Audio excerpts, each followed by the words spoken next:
I think it's always very special to come back and defend any title, particularly one of this magnitude. You know, as Jeff alluded to, on the global landscape of triathlon now, this race holds billing as good as any race.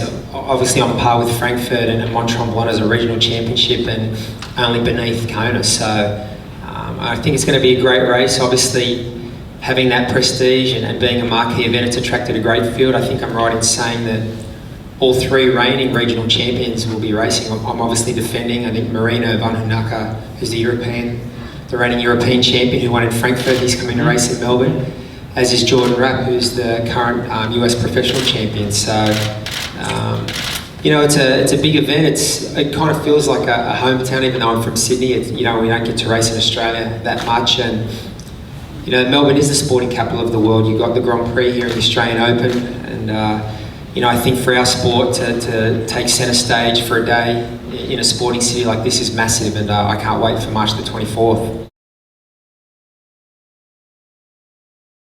It may mean nothing. It's who's done the work and prepared in the last 4 months, and be disciplined and race your own race. That's what I've always done. I've worn the #1 bib in Kona, I think 4 times out of the 6 times I've raced there. So, you know, I don't think you ever get totally used to the pressure, but it's familiar territory for me, and I just concentrate on doing my own thing, you know, preparing the right way. And I think for me the most important thing is to give a worthwhile and you know, honour the title, so to speak. You know, obviously it's the Greg Walsh Trophy for the boys, and then McKeely Jones for the girls, which is, you know, it was a huge honour for me to have my name as the first one on Greg's trophy. So.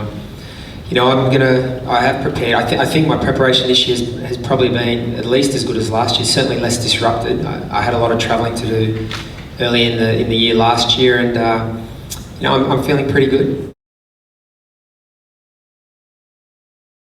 I think it's racing. It's always up and down, and you can only look forward. And I think, you know, this year coming in, as you mentioned, Geelong was great, and I think it's more you know, I love the new year when it rolls around. Since the inaugural event last year to this year, it's getting out on the bike during the week, and you know, you guys would be surprised at the randomness of these bunches of 40 and 50 people out on Beach Road at 11:15 in the morning, and all of a sudden you think, what are these people doing? And you know, their heads down, they're squeezing in a ride midweek training for Ironman Melbourne. You know, heading out on the weekends as well. I think it's the excitement and the buzz in what I notice most around here, being a Melbourne boy, I guess, is along Beach Road. Just the growth of the sport, not only cycling, but as you mentioned, triathlon in general. And you know, in today's day and age, when we're all a bit more health conscious, I think it's fantastic to see. And for the average person, you know, for us, it's our job, and it's our job to go quick and I guess put on a great show. But that sense of achievement, satisfaction, and you know, aiming towards a goal, and you know, just that healthy lifestyle. Our sport, I think, is more of a lifestyle sport than a competition.